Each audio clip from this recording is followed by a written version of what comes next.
Boeing just pled guilty to conspiring to defraud the FAA. Right? And specifically, this is over allegations that they misled the FAA about the software responsible for their fatal 737 MAX crashes. With those two, as you might remember, nosediving in Indonesia and Ethiopia in 2018 and 2019. Because by automatically pushing the plane's nose down in certain conditions, the software aimed to save money by reducing the training needed for pilots. But of course, it malfunctioned, leading to what the judge last year called the deadliest corporate crime in US history, killing 346 people and leaving hundreds, if not thousands, of loved ones grieving. We miss her so much, every minute. I've been losing sleep over when's the next crash gonna happen. I did not only lost my daughter, I lost my past, my today, my future. And actually, as a part of the plea deal, Boeing's board of directors have to meet with those relatives. And this after CEO Dave Calhoun apologized for those deaths in a Senate hearing last month. I apologize for the grief that we have caused. But arguably more significant with this plea deal is that Boeing's going to have to pay a fine of $244 million, which notably is the exact amount it's believed to have saved from using the faulty software. And that'll be in addition to at least $455 million over the next 3 years to boost safety and compliance programs, both of which are relatively small compared to the $2.5 billion fine Boeing paid in a previous settlement in 2021,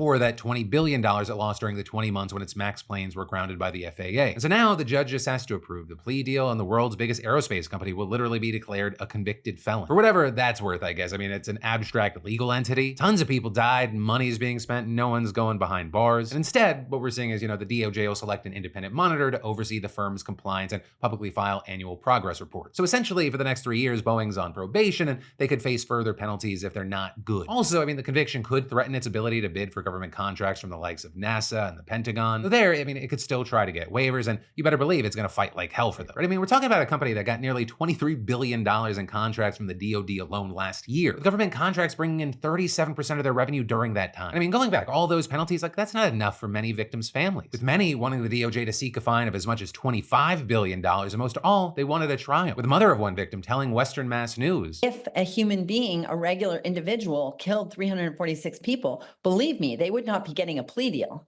But we can't put this corporation in jail. We should be jailing the executives for the corporation. which is why some of the victims' families' lawyers say they plan to ask the judge not to approve the plea deal, arguing that, it gets Boeing on the conspiracy fraud charge, but it ignores the most important crime of all, the deaths of 346 people. Though there, we've seen the DOJ counter saying that manslaughter charges would be too hard to prove, and also saying the statute of limitations makes going after specific individuals very difficult. And as far as Boeing, they're going to try and move on and bury all this in the past. But I'm now looking forward to getting a fresh new CEO later this year and hopefully acquiring Spirit Aerosystems. So this also happening as they're facing another criminal probe into the Alaska Airlines door plug blowout back in January.